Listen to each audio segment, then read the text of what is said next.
সুন্দরী খুমটা আমরা সুন্দরী খুমটা পার হলাম পাহাড়ের উপর দিয়ে, কারণ ওই খুমের ভেতর দিয়ে আসলে সবাই এভাবে ব্যাগ নিয়ে সাঁতরে আসা সম্ভব না। এই যে ছোট ছোট আম, উড়ি আম। তো পাহাড় থেকে নিচের দিকে আবারও নামছি রেমাক্রি খালের দিকে। এই জায়গায় একটা গাছ বেয়ে সুন্দর করে রাস্তা করে দেওয়া হয়েছে, এখান দিয়ে নামতে হবে।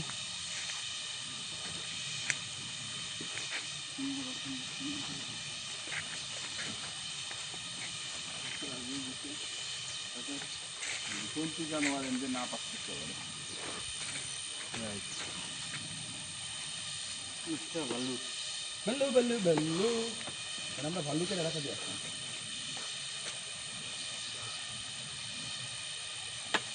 ওইটা ওই বড়টা দেখলাম না, না না